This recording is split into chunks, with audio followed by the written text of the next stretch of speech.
আমার একলা চাঁদ কাব্যগ্রন্থ থেকে কবিতা পাঠ করছি। কবিতার নাম মানুষ হয়েছে কি।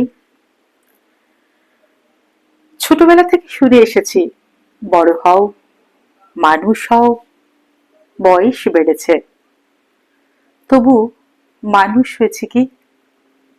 মুখ ও মুখোশের ভিড়ে হারিয়ে গেছে ক্রমশ, বাইরের চাকচিক্যে সম্মোহিত হয়ে হাঁড়ি কাঠিয়ে দিয়েছি মাথা।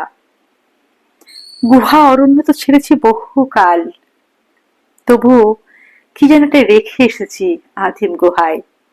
সীমাহীন বন্যতায় আজও মন বিচরণ করে সেথায়। পশু শক্তির গায়ে জয়গান, যন্ত্রের সাথে জুড়ি যান্ত্রিক জীবন। তাই তো সন্তানের জন্মের পর প্রতিযোগিতার খাতায় ওর নাম লেখাই, ওকে শেখাই এই হলো তোমার জীবনের ট্র্যাক, একে লক্ষ্য করে তোমাকে দৌড়তে হবে, এগিয়ে যেতে হবে। জীবনের নতুন অভিধান এনে বলি, ডিগ্রি যশ প্রতিপত্তি জীবনের সব। এই করতে করতে করতে করতে কখন যে সন্তানকে রেসের ঘোড়ায় রূপান্তর করি বুঝতেই পারি না। যুগ শিক্ষায় পরশুরাম রূপী স্বাধীনতার কুঠারে বোধ চেতন রূপী মাকে করি হত্যা।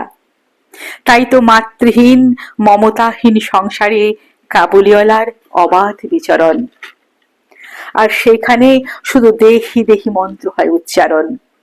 সামাজিক ও মানবিক রং মশালের ভিড়ে তবুও ভাগে ঘর, সংসার, সমাজ। চন্দ্রকলার মতো ভাঙতে ভাঙতে কখন যে সে পরে অমানিসা বুঝতেই পারি না। জীবনের মূল শিকড় নেই, সম্পর্কের সেতু নেই, মনের কথা বলার শোনার লোক নেই, শুধু ব্যস্ত দিন আর সীমাহীন নিদ্রাহীন রাত। তাই তো রক্তে ইনসুলিন, নিত্য কাউন্সিলিং, চরিত্রের সব বাঁধন শিথিল করে এনেছি তো জ্ঞানপীঠ। তবুও মানুষ হয়েছে কি। জীবন লাটাইয়ের সুতো ছাড়তে ছাড়তে কখন যে এসে গেল বার্ধক্য।